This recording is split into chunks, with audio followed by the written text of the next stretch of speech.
Hello, everybody. Welcome to the Empressive channel. Now, the hip hop mogul Diddy is officially done, y'all. And I'm pretty sure you've heard the bombshell news that dropped this week that Diddy was arrested and he is being indicted for racketeering, trafficking, kidnapping, prostitution, forced labor, narcotic offenses, arson, bribery, and obstruction of justice.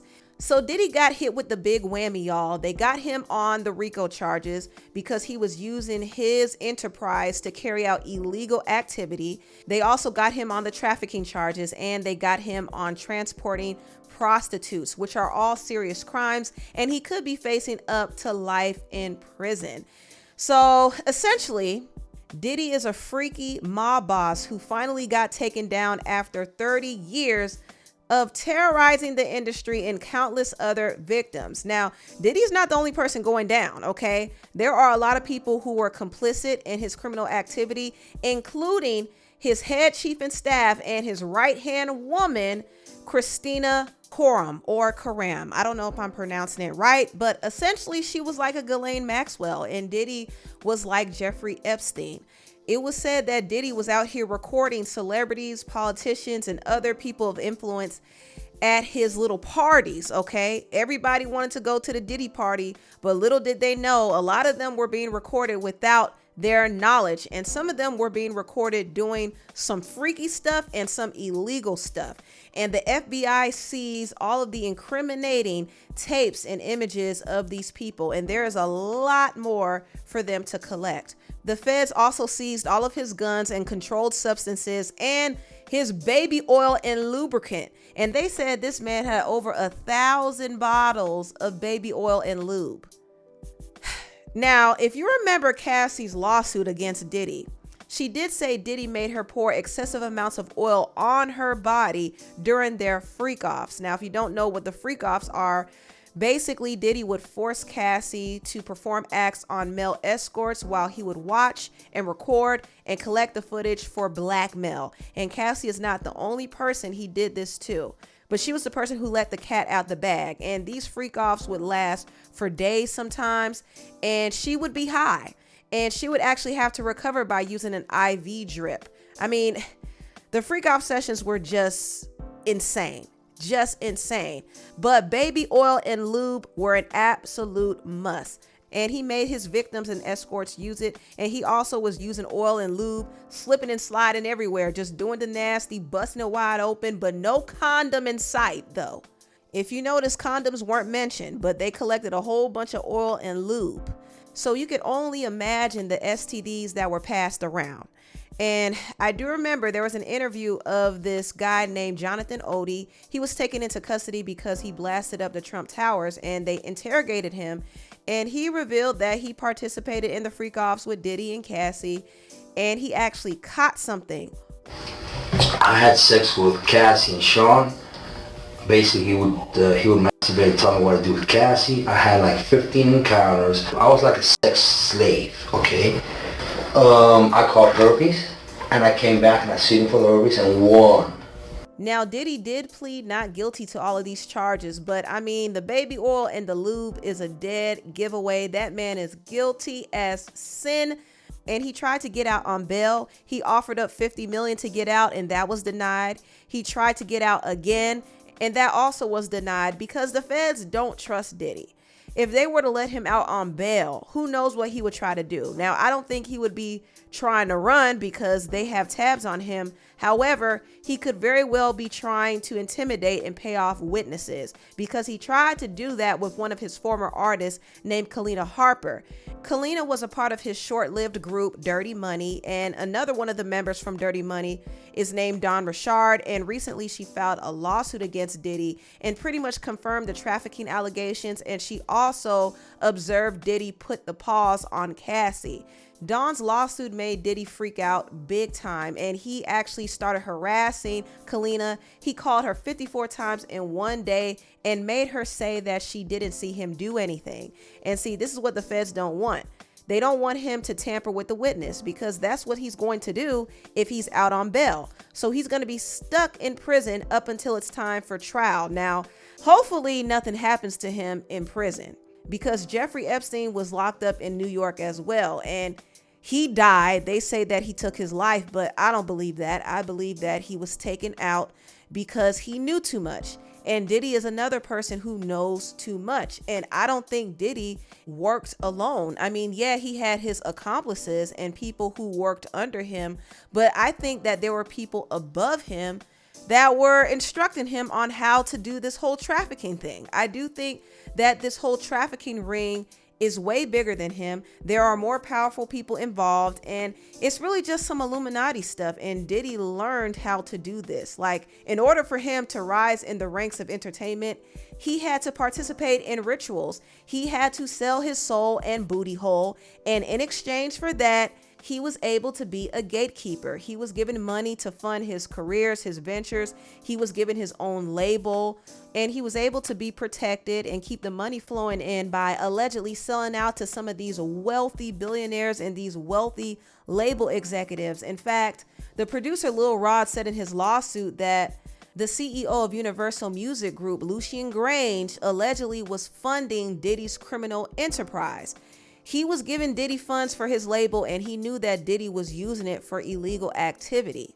Now, if this is in fact true, why would Lucian take the risk to fund Diddy? Well, it's possible that he might have had a very, very close relationship with Diddy. Diddy was getting rammed in the industry, allegedly. And because he was getting rammed, he started doing the ramming. Essentially, he's doing to other artists what was done to him. And this is why you hear rumors about him allegedly doing things to Usher and Justin Bieber when they were younger. I don't know how true that is, but the rumors are out there. You also hear rumors about how he essayed other women, other female artists in the industry. Not to mention, you hear about how he turned out some male artists in the industry, like Meek Mill and French Montana and Trey Songz, allegedly. Man, you doing it, man. You deserve it, daddy. You putting in that work. Happy birthday to you. Happy birthday, dear friend. Happy birthday to you. Thank you. I could say something about a Diddy party right now, but I don't know the rules of the game if I'm allowed to say it. Say it. One of my boys, a social media influencer, he was at a Diddy party and they invited him to Diddy's room. He walks in, Trey Songz was sitting on Diddy's lap making out with him, and they asked him if he wanted to join. What the fuck? No, ain't no way. Ain't no way. They're all gay. They're all undercover gays. I promise you that. So Diddy was out here allegedly turning out men and grooming them, and he was doing this as a way to exert his power and control over them. And he did this to women too. So it wasn't really like a regular consensual situation. Diddy was abusing his power, and he was grooming people to basically sleep with him to get opportunities or get what they want out of him. And sometimes Diddy would record them and use it as blackmail. And the situation as a whole is really nefarious, but this was learned behavior. He learned this from the other elites in the music industry. He learned this from the Illuminati ringleaders. He learned that from all of his mentors, and he essentially was doing to others what was done to him. He was taught in order to get over, he had to bend over. You got to realize, man, he learned from Andre Harrell. He learned from Russell Simmons. He learned from Clyde Davis.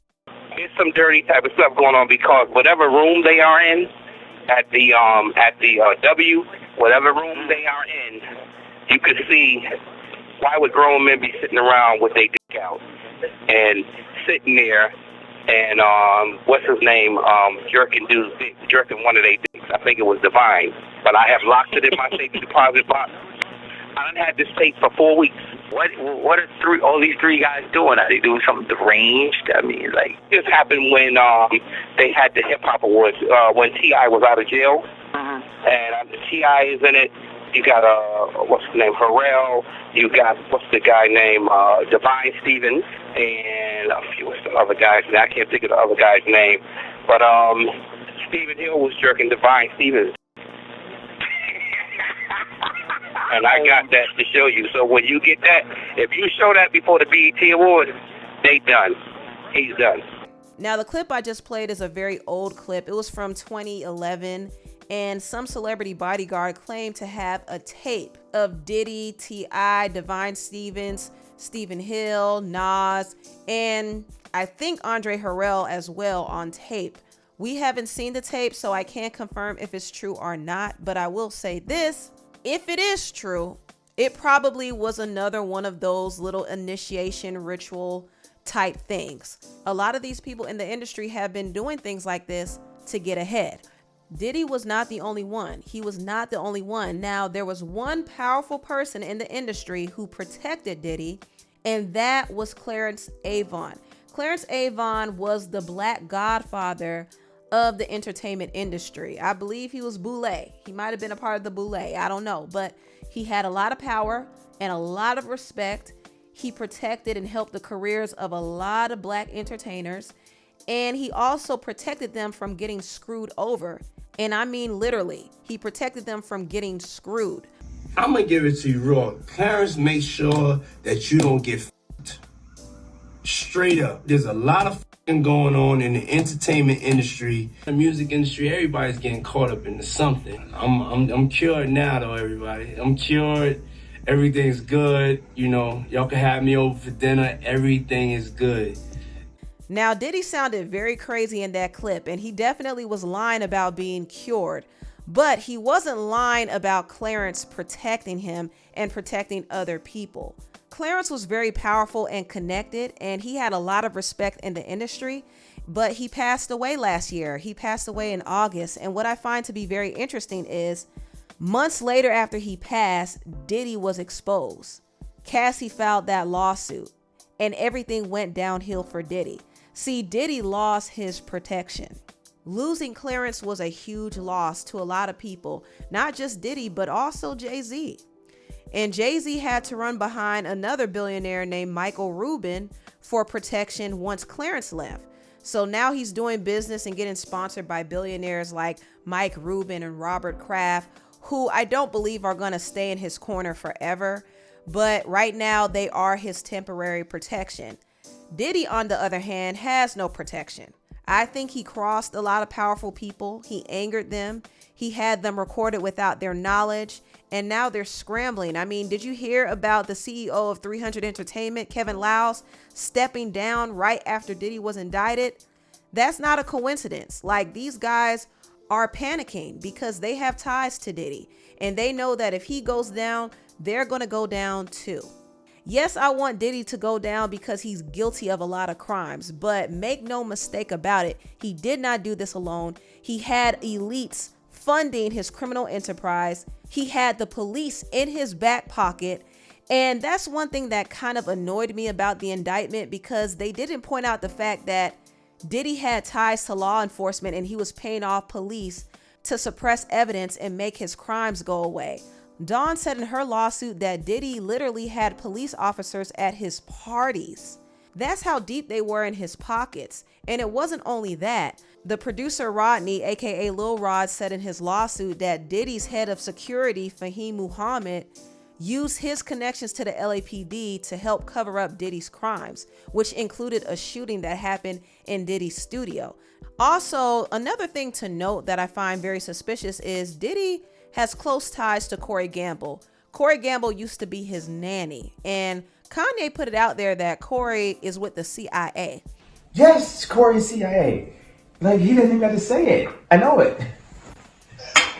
Fucking CIA. What are you talking about? Like, so Diddy had a lot of connections to people who were alleged CIA agents, connections to people in law enforcement, connections to people in politics, and connections in the entertainment industry. He was the Black Jeffrey Epstein, and he was confident he would never get caught. He really was, but look what happened. He finally got caught, but it took long enough, didn't it? But he's not the only one who's guilty of doing the stuff that he's doing. Other people are doing it too, and other people were involved in his shenanigans, and I do hope he gets a chance to expose those people. That would be the last good thing that he does, is expose that whole operation, because I know this whole thing is bigger than him. This is some Illuminati stuff. I'm telling you. Also, this is a side topic, but Rick Ross, who also has a connection with Diddy, was exposed to by his baby mama Tia. Now, Tia made some posts that kind of alluded to Rick Ross and Diddy having some type of relationship. She also compared Rick Ross and his associate to Jeffrey Epstein and Ghislaine Maxwell. She even reposted this throwback video of Jonathan Odie exposing Rick Ross, Diddy, and DJ Khaled. Diddy and Ross, which they good buddies, okay? They're gay. Who? Both. Diddy and Ross. And Khaled. They're all gay, okay? DJ Khaled, Rick Ross, and P. Diddy? Yeah. They all gay? Yeah. Gotcha. All right. Khaled is a Hamas supporter. Okay. Who supporter? Hamas. Hamas. Yeah. This interview was really crazy, and it happened like in 2018, I believe. Back then, you would have thought everything Jonathan was saying was just wild and unbelievable. But now that you listen back to it, it sounds more believable than ever. It's just crazy how things have changed. But Tia not only put Rick Ross on blast for his association with Diddy, but she also accused Rick of putting hits out on people, including her, and unaliving people. And she said this while she was addressing Rick Ross's sister, Renee. So we finna clock this tea right here. Renee says, you want to stay keeping up shit? We finna talk about some real tea. Your brother over there paying people to put hits out. He over there paying people to put hits out. And niggas running off with his money and it's getting back to me. So now I'm finna send the feds over there to y'all motherfucking empire. See, you had the right bitch today, ho. You keep playing with me, I'm finna tear y'all motherfucking empire down. Next, we gonna talk about Miss Carroll murder. Y'all know who Miss Carroll is. You know that's behind your brother. I'm finna make sure her family sue y'all whole estate. Cause that case is not closed. You know the lady that was cute, leaving from my mama's house, getting her hair done that time. And it's behind your brother and his drama. You know that. You know. About the man who was killed in front of Black House. Okay. This right here is crazy. It really is crazy. And I know that Rick Ross and Tia hate each other, and sometimes their back and forth is humorous, but what Tia revealed is actually very, very serious.